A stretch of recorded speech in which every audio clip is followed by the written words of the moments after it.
I'm just gonna chug along, not tug. I'll do that later tonight. Hello there, my good people. It's your boy, the Man Penguin here, and we are back today with some Hearts of Iron 4, and today with a World Conquest. This World Conquest might seem slightly familiar. It might even seem like I did it a year ago exactly. And that's because, well, I did. Today's video, a Soviet Union World Conquest. What a shocker.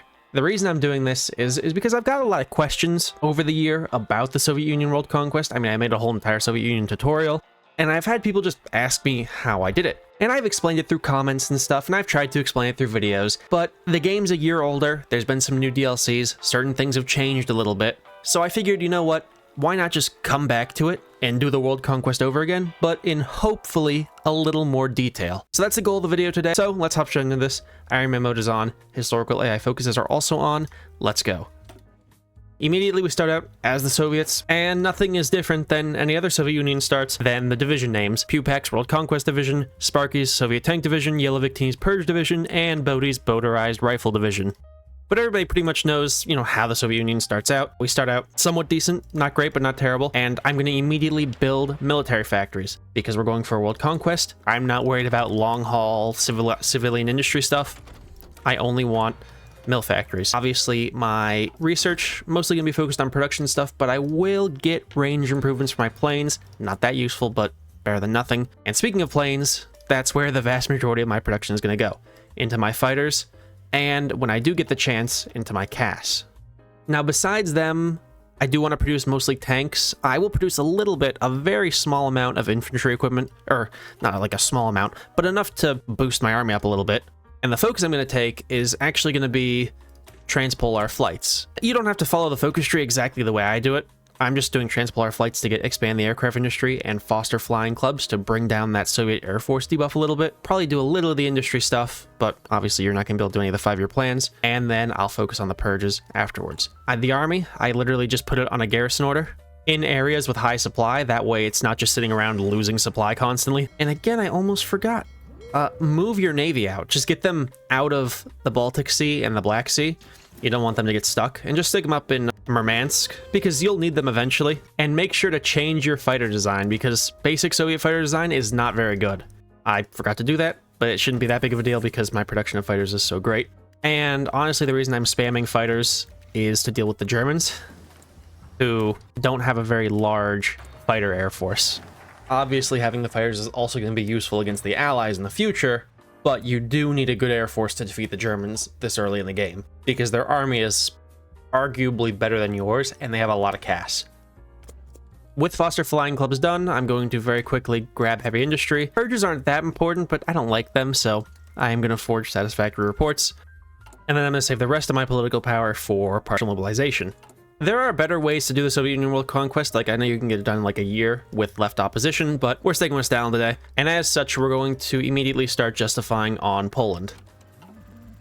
You don't really need these cavalry and NKVD divisions. They're kind of just taking up space and equipment, so deleting them, not a bad thing to do. Conspiracy in the Academy, that's fine. Purges, not that big of a deal.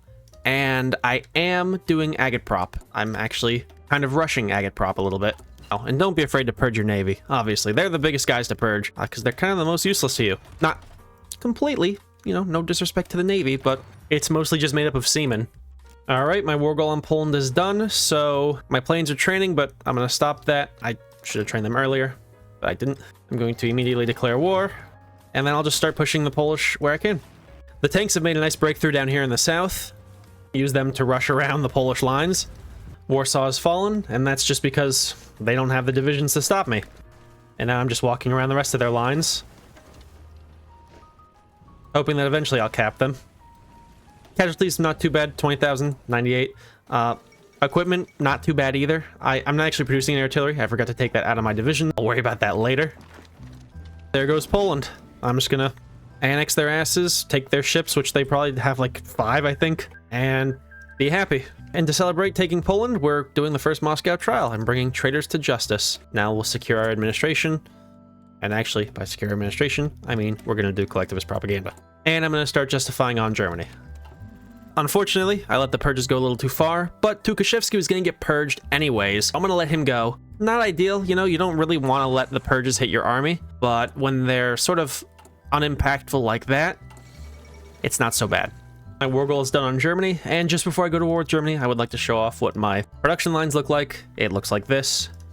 I haven't deployed my Air Force yet, but that's just because I'm not going to go to war with Germany immediately. And my focus tree looks like this. Oh, and my my cabinet looks like this. Haven't done anything here, just mainly focused on getting Konyev for the enemy air support debuff. I was really hoping the Germans would do the Anschluss, but they're not, so we're just going to declare war on them. 5-year plan disrupted. Curse them. The Germans really aren't pushing me that much. I'm obviously destroying their Air Force pretty well. This is why I just basically spammed my Air Force almost completely. And now East Prussia's encircled, which, when you're going for an encirclement of East Prussia, go through the plains tiles. Don't go through the forest with your tanks. It's just not worth it. And so now they're attacking me a little bit along here, but not a big deal, because I'm blowing up everything that they have. With this encirclement cleared up, that's all of East Prussia now under my control. They're attacking a little bit. My divisions aren't very good.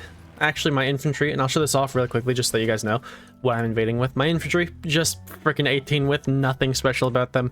And my tanks are 20 widths with whatever I can afford to give them. But now I'm just going to use the tanks to push up along the plains tiles. Berlin fell very fast. And I'm literally about to encircle all of their divisions. Alright, yep, look at that. I just encircled literally everybody. I'm just going to send my boys on an offensive and let them do what needs to be done. While I'll rush the tanks through. There goes Germany. I'm just going to annex the whole lot of them and take all of their navy. And now that gives me... Well, that makes me look really good. Time to say goodbye to all my generals. Now, the question is, who got purged? Zhukov got purged, but at least nobody else got purged. Well, I mean, you know, nobody particularly important. I got a war goal against the Dutch, and I don't have anybody on the border with the Dutch. Now I got guys on the border with the Dutch. And we also have disloyalty in the NKVD, unspeakable crimes. Now I'm at war with the Allies. That's actually what I wanted. I forgot to get people on the border with Germany. That's one of those things that, you know, happens. While I sit here, the third Moscow trial is done, and that is the purges complete. I'm just kind of waiting on my justification on Belgium to finish. We're just going to go right through them. You surrender like as soon as you take one of the big cities. And now I'll use the tanks to just rush through northern France. Head straight for Paris, Orleans, all the big cities, you know. Take as much as possible, as fast as possible. Yep, there they go. That was quick. And we're going to look at the map. We're going to be happy. We're going to grab Vyacheslav Molotov for that negative 10% war goal justification time. We're also going to grab Stalin's cult of personality as soon as possible so that I can get inheritor of the mantle of Lenin, which gives me that negative 25% justified war goal time. I got a war goal against the Danish, which actually I got it against Iceland so that I can declare war on them. That brings the Czechoslovaks into the war. Iceland declares neutrality, but they can't do that because fuck you. Alright, there goes Czechoslovakia, and Denmark also went. I am going to declare war on Sweden. I'm pretty sure they'll be considered a major, assuming they join the Allies, but I'm not that worried. I'll deal with them later. I might not get what's it called, so I'm actually going to launch my paratroopers now. We're going to force attack immediately. Why are there so many British people? They're everywhere. That's slightly concerning. The fact that they are everywhere. We had a slightly small setback. The Navy, you know, got kind of hurt pretty bad. And my paratroopers didn't land, but that's okay. Small setbacks, they happen. You just have to shrug them off. And instead turn your attention to places where you can avoid minor setbacks, like Spain. Nobody expects the Soviet invasion of Spain. Alright, there goes Spain. And the biggest reason I went for them now is because of my little setback. I wanted to steal their navy. Sure, it ain't much, but 40 ships is better than no ships. The Spanish aren't quite enough for me. I have an insatiable appetite for other countries. Absolutely insatiable appetite. Of course, they last stand like a bunch of pussies. And admittedly, a little sad that I have to do this, but I kind of had to paradrop around the Italian lines. There were just too many spaghetti meatball fuckers in the mountains. I couldn't push them with my tanks. They also lasted a lot. But, you know, I sometimes you just gotta go around the Italians. This World Conquest isn't going as smoothly as World Conquests past. I did finally break through Italy, even if you are out of equipment by a substantial amount. But I can't be a little bitch and complain. I'm not gonna. I'm just gonna chug along, not tug. I'll do that later tonight. All right, there goes the Axis. They just died. I don't like that the British have war score, but that's whatever. Libya was released. Kind of lame. Oh, great. Japan just declared war on the United States, and they joined the Allies. Okay, that's going to make this world conquest a hair longer, but it doesn't change too much for me. It just kind of puts my balls in a vice grip of pain and suffering. A naval invade. There's nobody? What? I hate that there was nobody. I hate that there was nobody. I really do. All right, there goes Britain. That was, well, not too terrible. Finland is next on the chopping block.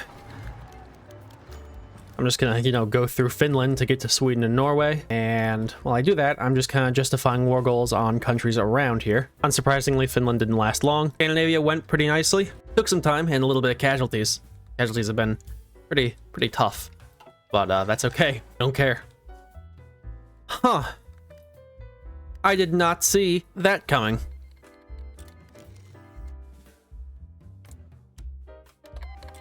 And they did not see this coming. Turkey's time has come, and I also want Turkey's time for getting everything down there. So, you know, they're not going to exist for much longer. I don't know how that happened, but Japan just died. I don't know why they always die nowadays, but whatever. I won't let that bother me. I'll just go to war with everybody that's over here in East Asia now that's now newly free. Light tanks slightly struggle when the enemy has about 1,000 divisions, but I am slowly whittling them away.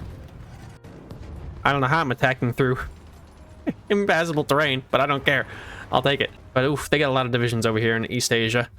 And I probably shouldn't be focusing on East Asia, but I am because I'm stupid, and that's what I do. Because, you know, the quicker I clean it up, the less likely I have to deal with it later. I'll just ignore Iberia. This doesn't exist, so far as I'm concerned. Their naval invasion in Spain shifted over to Italy. Isn't that just a ton of fun? I mean, they have such a butt-fuckingly large amount of divisions. And I think it's mostly, well, I mean, I am at war with the vast majority of the world, but it's mostly the Americans. Oh my god, look at all that. That was disgusting. Well, the Allies shouldn't have 800 to 1,000 divisions or whatever it was after this. They should only have about 700 to 1,000 divisions, because that's a decent little chunk there. But pushing them out of Italy proper should not be too hard. What did I tell you? Instead of 800 to, I'm sorry, I misspoke, 2,000 divisions, they have 700 to 2,000 divisions. So, hey, improvements. You all might be looking at this and saying, "The Man Penguin, why are you invading places you don't need to?" The answer's simple. I want to avoid any of these countries down here in these horrible places from being declared majors later on in the war, after I cap other majors. I want to avoid as many declared majors as possible because declared majors suck. People don't want to hear it, but this is what peak Stalin performance looks like. He manages to lead the nation and an entire tank army. Apparently the Russian threat in Greenland is quite real.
Here goes the US, and now I just have to hope and pray that I can cap Mexico before a new major is declared, because if a new major is declared and I don't cap them, that's going to suck some big balls. Literally, as soon as I got done saying something, the Philippines became a major. Any new majors besides the Philippines? Nope, just the Philippines. Okie dokie. I've landed in the Philippines. Please, for the love of God, don't be another major yet. Okay. The Philippines is about to cap. They're about to cap. I'm going to show off the casualties, though, before they do. 12.16 million. Not my finest hour in terms of casualties, but I did deal quite a bit on my own. In total, I dealt 46 million to the Allies, and I took 12. So, definitely worth it, but, you know, could have avoided the casualties if I had killed the English faster, but I didn't, and that's okay. The only nations left, the Federated States of Micronesia. Vanuatu, Venezuela, Peru, and the Dominican Republic. I should have known that they would have released one of these islands. When don't they release one of these islands? I kick Mongolia and Vanuatu from my faction, I start justifying on them, and the first thing that they do is ask to join my faction again. I respect the dedication, I respect the, I don't know, chivalry, I guess. But unfortunately, I can't take them back in because I need to conquer the world. I'm sorry to the Mongolians and the Tanatuvans today. They did a lot, you know, they were kind of helpful today in this world. And there goes the Federated States of Micronesia. These guys actually fought in the war with me, and, you know, they should have seen it coming. But it is what it is, you know, what are you gonna do?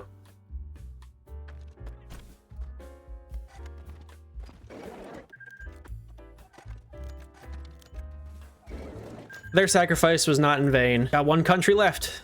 One country left, and this feels like deja vu, doesn't it? Now, let's see, can we actually land on this country? Oh, I don't know. Oh, yeah. Yeah, I think we can.